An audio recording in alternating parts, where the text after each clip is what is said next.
One of the things you'll find is I think the web has gotten people connected to information, so it's very easy for me to go out now and find information about a number of things. What we're trying to do with the Palace is actually connect people up with other people.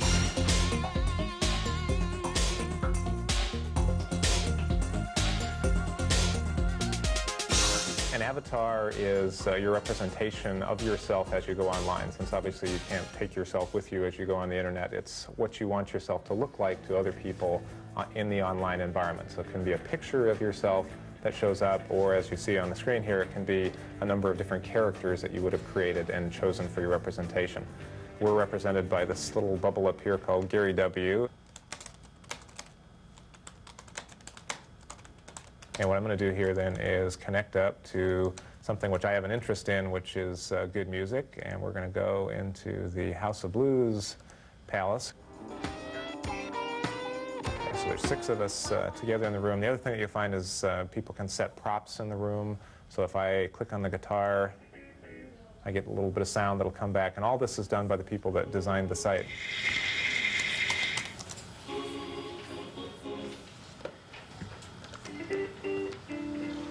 So, and again, we can have conversation with everyone in the room. So anything I type now, everybody can see. If I click on one person in particular, like I'll click on Big Dog up here and say, "Hi, Big Dog.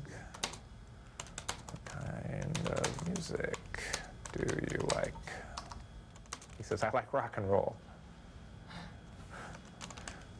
"You're in the wrong place." And the blues, okay. A couple hours a day. So that's pretty typical, actually, of the people in this environment.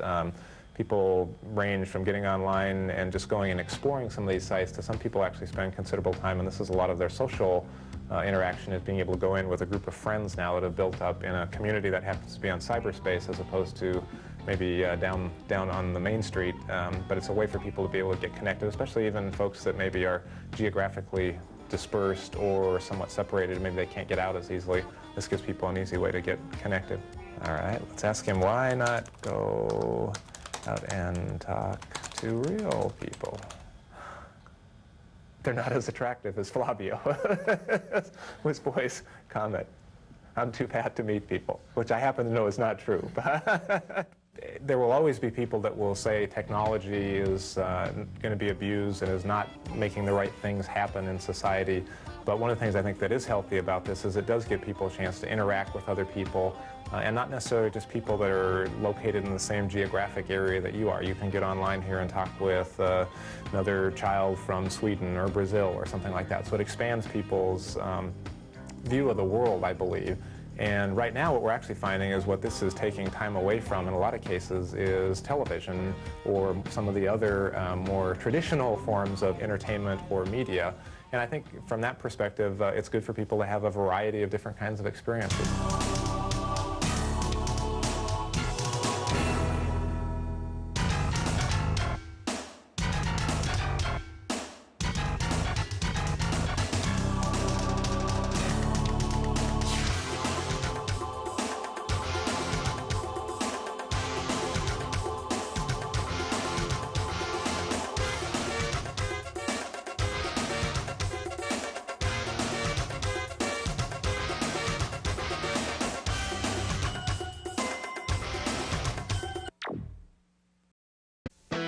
You know Microsoft, why not use your connections?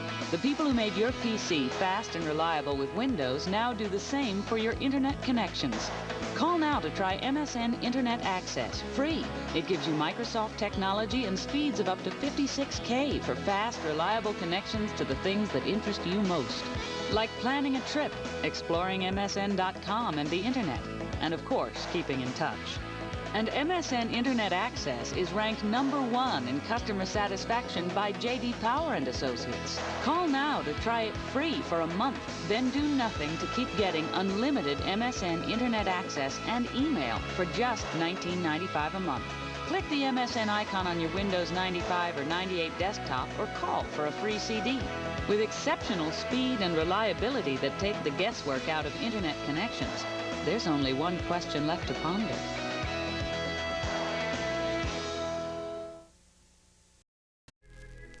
You're watching Sleepcore. Pleasant dreams.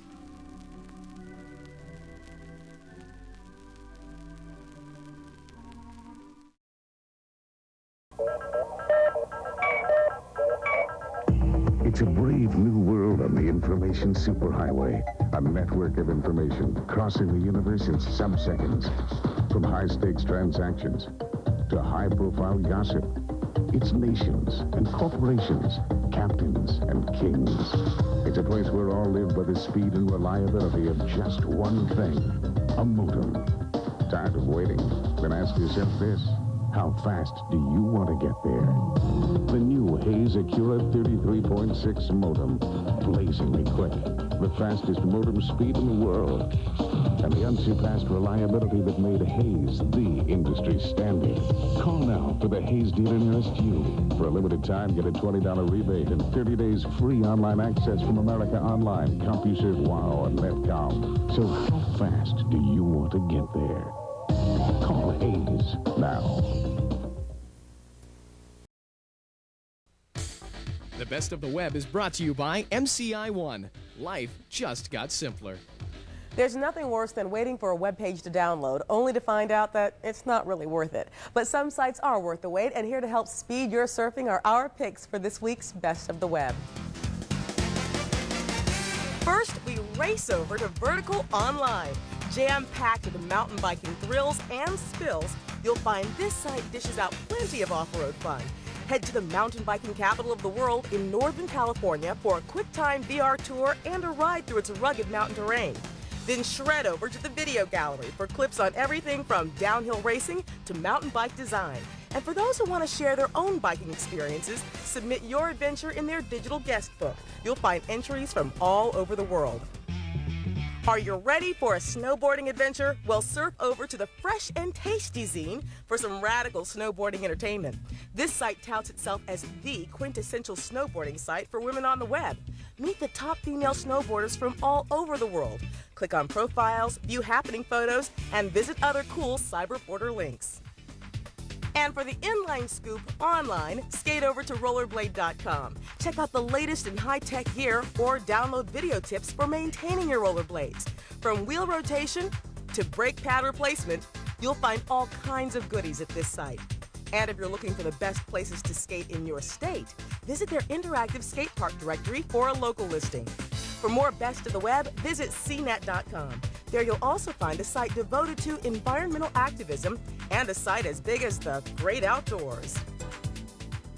Thanks, Gina. As we all know, where the rubber meets the road on the information superhighway is where your modem meets the internet. We all hate waiting, and Desmond Crisis is here from CNET Labs with a kind of a drag race. Yeah, that's right. You know, we could throw these numbers out at you all day long, but it really isn't going to mean much unless we show you what it looks like. What we're going to do is simulate watching the same homepage on the World Wide Web appear on your screen over and over at different speeds. And the first speed is? Well, the first speed is 28.8. Now, this is what most of the people are looking at the world through, and it looks like this. Okay, don't bother, put away the stopwatch, we'll do the numbers here. We just want you to appreciate the weight, and this is the weight most of us have today on the net. Yeah, and this is the CNET front page. You can see there's a lot of different technology, including the Java applet and stuff like that. Takes a little bit longer than most, but let me just tell you, it's worth it. That is roughly 15 seconds. Now, we can cut that time in half with the next technology. The next technology is the 56K modem. Now, starting to see these here, twice as fast as the last one. Take a look at what that means. Okay. Again, just watch this and try to appreciate subjectively how long the wait is. All right, a little more than half the time with the 56K modem. And next? The next, twice that speed, 128K. This is the ISDN terminal adapter or ISDN modem, and it's about twice the speed, and it feels a little like this. Now, most people, when they first see an ISDN connection, say, ah, this is how pleasurable it can be surfing the web. And as you can see, that was just a couple of seconds. Yeah, that was real quick. It really didn't cost much time at all. Now, earlier in the show, we told you about a really fast telephone technology called ADSL, Digital Subscriber Line, kind of like ISDN on steroids. But it's almost as fast as our Clear Speed Champ that doesn't use a phone line at all. No, it doesn't. It actually uses the cable you're watching your TV on. The cable modem can get speeds of about 10 megabits per second. Now, let's take a look at what that is going to feel like. This is what the same page you've just seen a few times would look like cable modem speeds. All right. Almost as fast as goofing off at work. Clearly, blazingly fast. Once again, here's all four technologies at the same time. Now, where this really makes a bigger difference is downloading a large file, like the shareware game Quake. That's 10 megabytes, and at 28.8, that takes an hour and a half to download. So just imagine cutting that in half to 40 minutes, 20 minutes, or 10 minutes with these other technologies. Don't blink with that cable modem. Again, your mileage may vary. This was a simulation. For more information, go to cnet.com. Desmond, thanks again. Thank you.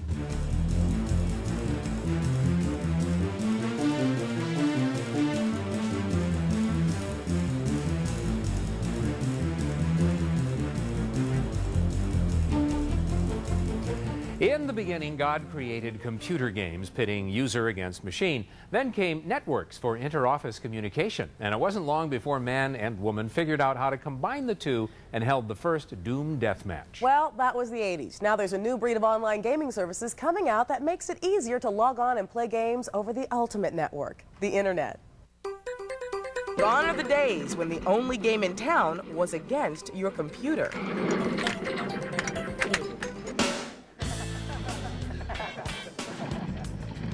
Now multiplayer network gaming is here, and it's taking the net by storm with heart-stopping, blast 'em up, kill 'em if you dare multiplayer games like Duke Nukem and Quake. It takes that entertainment experience to a different level. The notion that you can be in a game arena with people from Atlanta, Boston, Seattle, finding out, are you competitive in this game? Jack Highstand and the folks at the Total Entertainment Network in San Francisco are digital pioneers. They have developed an online gaming service which will make it easier for gamers to congregate and play games over the net. So how does it work? Pick a game you want to play, then create a room to meet in. If you can't find anyone, you can start chatting with other gamers.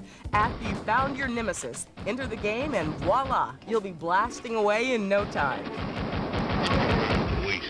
Of course, Duke Nukem and Quake aren't the only multiplayer games on the net. There are literally hundreds, including that old-time favorite SimCity 2000. Well, the gang at Maxis have repackaged it network style, as they too are finding religion in network gaming. We've noticed that a lot of our consumers are really demanding multiplayer gaming. There's an enhanced experience with multiplayer gaming that you don't get playing against a computer. Computers can become predictable, but people can't. But with the excitement of network gaming also comes some technology hurdles. With all the traffic congestion on the net, games are slower and get bogged down. We've got a national delivery system in place which will deliver less than a quarter of a second latency round trip across the country. That is fast, but it might not be fast enough since many games require instantaneous response time. Another problem is pricing. Services such as 10 charge monthly fees. Will gamers pay to play? Hopefully consumers are willing to pay to become a member of a community with people that have the same interests as themselves. Right now, trying to find other players on the internet is very difficult. And these networks do a really great job of finding them for you. With 2.5 million PC gamers out there, you can bet these services will find them all. Network gaming is big, and it will undoubtedly be blasting its way through your door very soon. The Total Entertainment Network is now up and running with more than a dozen games, including favorites Diablo, Quake, and Warcraft. But there's plenty of other action gaming out there. Both America Online and Microsoft have launched extensive gaming areas, and the Cartridge Kings, Sega and Sony are rolling out new websites. For the links to these sites and all the latest on info on gaming services, the place to go is GameCenter.com. You'll find news, reviews, and a step-by-step guide to gaming online. That's it for this special edition of CNET Central. We hope we've been of some help in getting you connected and up to speed in this wired world. And if you'd like to find out more about any of the concepts and technologies we've talked about, or just need more information on the products we've shown you, help is just a click away. CNET.com is the place to go. You'll also find all the latest news, reviews, and how-tos to keep you up and running online. Thanks a lot for joining us on this special edition of CNET Central.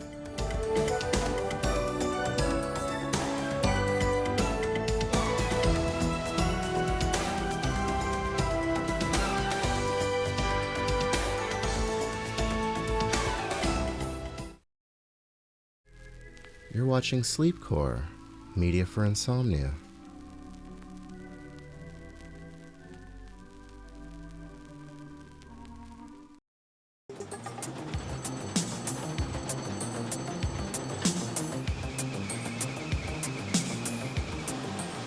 There's something very romantic about newspapers. We've been getting our news from them for centuries. But times are changing. Ink on paper may have survived the onslaught from television and radio, but can it live in the age of the computer? You know, some people, when they talk about the information superhighways and all this new technology, assume that traditional newspapers are going to become the roadkill out there in the future. Roger Fiedler is from Boulder, Colorado, on the edge of the Rocky Mountains. He spent the last 15 years developing his vision, a newspaper of the future, one that doesn't require paper. The interactive graphic now. So when you click on the graphic, it'll animate on the front page. Instead, his electronic newspaper is displayed on a tablet. In essence, just a lightweight portable computer. Touch the articles that interest you, and they instantly appear. This simulation used the tricks of television, but the first real tablet is not that far away. Today, you could produce a panel that would do everything that we want to do now, but it would probably cost something on the order of $15,000, which is a bit out of the consumer electronics range. What we're hoping for is a tablet that's going to be somewhere in the $1,000 range initially, ultimately getting down to the range of maybe $100, $200 for the low end. These mock tablets were made to show the design engineers what's required. They weigh less than a kilogram. They have a high-resolution screen, about twice as great as today's computer screens, which will make that as easy to read as paper. Here's a pointer for touching the various articles you're interested in, and memory cards for loading information in and out of the tablet.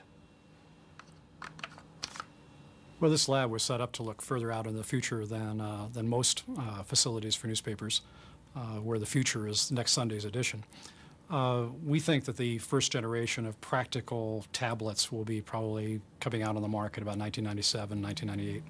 What we've done, with the arrival of the hardware imminent, Roger has been developing the software and also the look of the paper. So what you see are headlines and stories and graphics.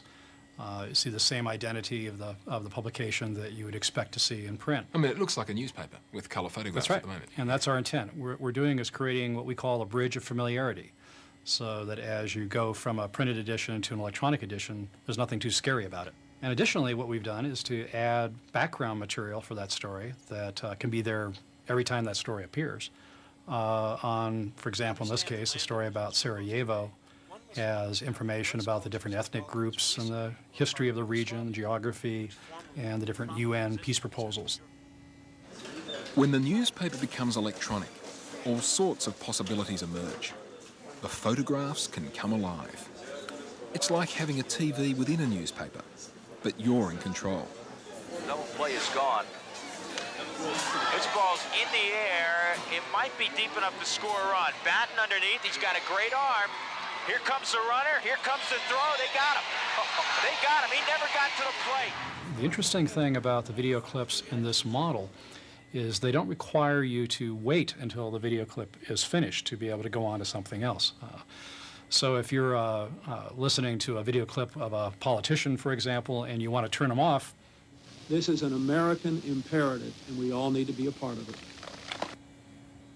And if that's not enough, you can even get the tablet to read to you in a human-sounding voice. Geneva, adopting the language and locale of a bygone diplomatic... One of the common problems with a printed newspaper, of course, is you can't do anything else while you're reading the newspaper. You can drink some coffee, but hard to fix the breakfast or to drive a car.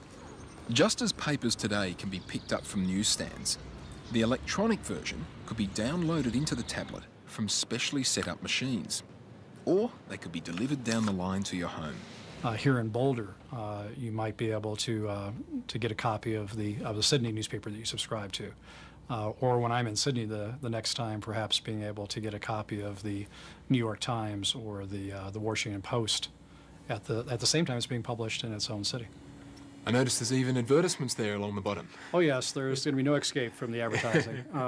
Some people think that advertising is a terrible thing, but in fact, for most people who read newspapers, advertising is just as important information as the editorial content. The difference in the electronic version is that it's interactive. You can order the products directly from the advertisements. We can actually buy, or, for example, in this case of a sporting goods store, We have a contest that you can enter here. Right. It entices you to fill out a form and send that in, and we use a wireless communication link. So, I could be sitting having breakfast at the local coffee shop and see this and fill it out and electronically send it in without any delay and at a very low cost.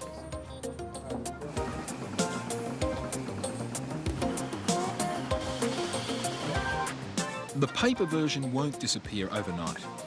More likely is a gradual decline. In a way, it'll be sad to see these presses wane, but on the other hand, there will be environmental benefits. Fleets of delivery trucks and enormous quantities of paper will no longer be required.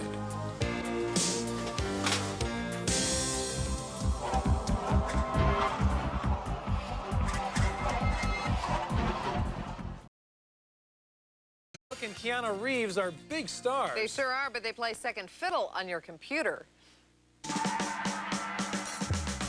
Pam Anderson hugs the floor, and intense Mel Gibson gazes at you with stunning blue eyes, and Mario Van Peebles dons war paint. Welcome to this year's hottest online celebrities. Millions of people visit popular star sites each year. Angela Gunn, the web expert of Yahoo Internet Life magazine, tells Extra that celebrity images posted on the net are the modern-day equivalent of old-style pinups made popular by Marilyn Monroe. This is the pinup of the 90s. This is the Tiger Beat, the fan magazine. And which celebrities made the hot list? Yahoo magazine tallied the figures and came up with the top 6. Mel Gibson, Keanu Reeves, and Mario Van Peebles are this year's cyber hunks. Their digitized images were the most requested by the almost 40 million people now using the internet.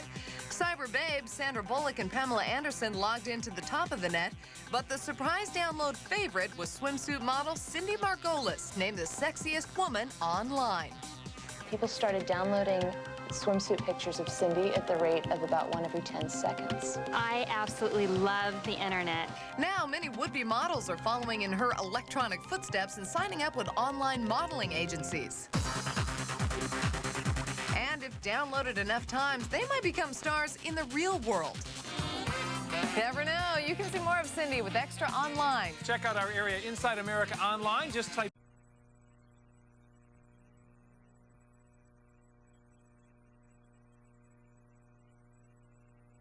The Valentine's Day season has always been busy for Flowers Fifth Avenue. It's one of those days that we look forward to, but we don't look forward to at the same time. And while they stick to the traditional means of business, cutting flowers and delivering them personally, they're venturing into new territory on the internet. I have a homepage on the internet, but I haven't received any orders from it yet because I've only been on there just a couple of months. Now, who would that be aimed at? Just local people, or would it be aimed at? It'd be national. Really? It'd be just like a wire service would be. More businesses are using the internet to sell their goods, which means there will be more Valentine's goodies on the net. You can find anything from fresh-cut roses to German roasted almonds. But not everything costs money. There are some fun freebies for Valentine's Day. You can send a friend an e-Valentine card, or even have someone send one back to you. There's even a site where you can propose marriage on the internet for Valentine's Day. There's a gentleman from England proposing to a woman from Ann Arbor, Michigan, saying, "Will you marry me?" It's a little public, but then again, it's probably cheaper than renting a blimp. But will shopping for your cyber sweetie through the internet ever really replace hand-delivering a dozen red roses? I don't know. I don't know how fast it's going to grow. At some point, it could very well be, but I don't know how fast it's growing yet.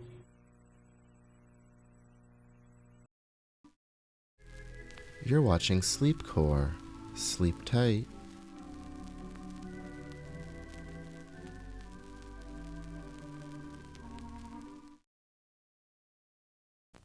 The Internet and Online Services. Introduction.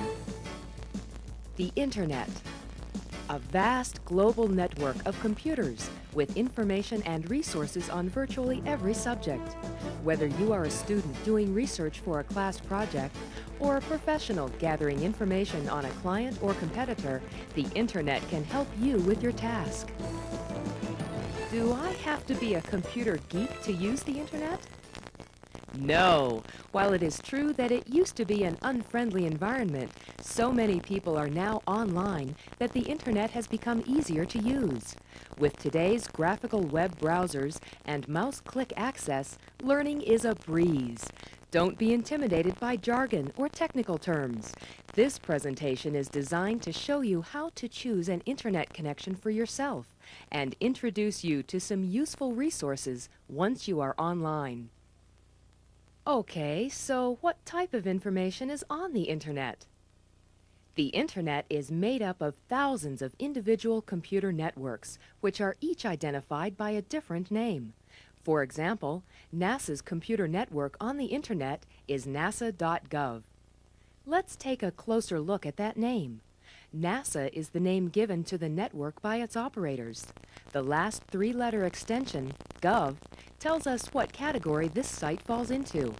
Internet networks inside the United States are assigned three-letter extensions based on the following categories. Education. Most major universities have at least some information posted on the internet, which includes papers and studies, as well as research tools. Educational network sites are given an EDU extension. Government.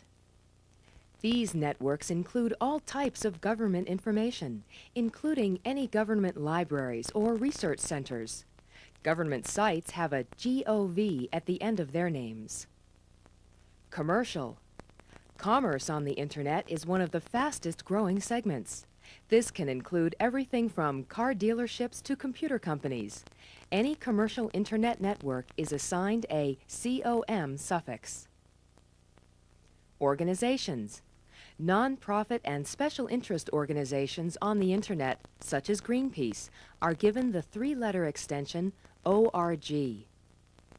Military. Although some of these sites fall under the GOV suffix, certain military organizations are recognized with the MIL extension. Foreign sites. Computer networks outside the United States do not usually use the three-letter suffixes. Instead, they use their two-letter country code as their suffix. Section 2. Parts of the Internet. The services on the internet are divided into different categories. Here are brief explanations and examples of the facets you are likely to use. Email. This is the most popular use of the internet. Simply put, email allows you to send and receive messages to and from different people all over the world. You will also find that you can join mailing lists, which provide you with useful information on many subjects. FTP, File Transfer Protocol. FTP allows the user to access internet computer networks, which serve as libraries of computer software. Using FTP, you can copy this software to your computer for your own use. World Wide Web. The World Wide Web is a collection of internet resources presented on full-color computer network sites called pages. These pages contain text and pictures, even sound. The World Wide Web is the fastest-growing part of the internet. News groups. What are your interests? No matter what the answer is, you will probably find groups of people on the internet who share them. You can post your ideas and comments to these people using news groups, which are a kind of global bulletin board. All this with no long-distance charges. Information can be gathered from all over the globe. Connect with people in faraway countries. As long as the phone number you dialed in order to connect to the internet is local, you pay no long-distance charges. Some internet lingo you will use. Now that you understand some of the parts of the internet, here are a few useful terms that everyone needs to know before signing on. Username. This is your online identity. Depending on how you access the internet, this name will vary. Some services allow you to pick your own username, while others are not quite so democratic. This username is how you will be identified while online. Password. This is your online security blanket. After choosing or being assigned a username, you will be asked for a password. The password keeps unauthorized people from accessing your internet account. Service provider. This is a company or institution which gives you internet access. By using the modem in your computer, you can call the service provider's computer network, log in with your username and password, and use the internet. Think of a service provider as your home base on the internet. Email address. In order for people to send you electronic messages, you will need an email address. No matter how you access the internet, your email address will always look something like this: your username @service provider. Site name or internet address. This is the location of an internet computer network. For example, the White House might have the following internet address: whitehouse.gov. Internet connections for you. The user has a wide variety of choices when it comes to connecting to the internet. In this section, we will discuss and compare these choices to help you decide which is right for you. Online services. Using an online service such as America Online is a very popular way to access the internet. Online services are private computer networks which allow users to use their information for a fee. By using a simple graphical menu, the user can access information such as news, finance, weather, game software, and a variety of other features. In addition, online services offer the user a relatively simple way to access the internet. How do I connect to an online service? The best part about online services is that the software needed to use them is easily available at no cost. Any computer magazine or store will probably have sample disks for free. The software itself should be painless to install, and you should be up and running in no time. You will not need any other software to access the internet. Your online service provides you with everything you will need to get up and running. In other words, you will not have to purchase any additional software in order to browse the World Wide Web or get your email. These features will already be built into the menu interface of the online service. How much do online services cost? Depending on the service you choose, the cost can vary. Online services are offering different rate plans, and you will have to compare on your own. However, most of these services are providing a basic rate of $9.95 a month for a set number of hours. Although the number of hours varies, it is usually 5. After 5 hours of online time, you will be charged a certain amount per hour. This charge ranges from $2.95 per hour on up. What are the advantages of an online service? Ease of use. Online services use graphical menus to access their different features, so the learning curve is usually very low. Most new users can confidently navigate an online service in a short period of time. Security. If someone sends you abusive mail or interferes with your enjoyment of an online service, you can usually call a virtual security guard who will remove the offending person.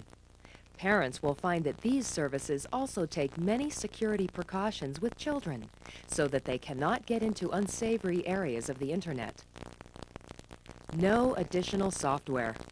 Since the disk you use to install the online service is all-inclusive, you will not have to spend extra time trying to get your email software or World Wide Web browser to work. Simply install the online service, and you will have no more configuring to do in order to use the internet. What are the disadvantages of an online service? Cost. Since most online services charge a base rate of $9.95 per month for 5 hours, plus $2.95 an hour afterwards, fees can quickly add up. If you intend to be online for over 20 hours a month, This should be a consideration.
possible these days? Email with color and pictures. Your own personalized newspaper. Instant stock quotes. The entire internet, one click away. I mean, all the things you find only on the world's most popular internet online service, now more affordable than ever?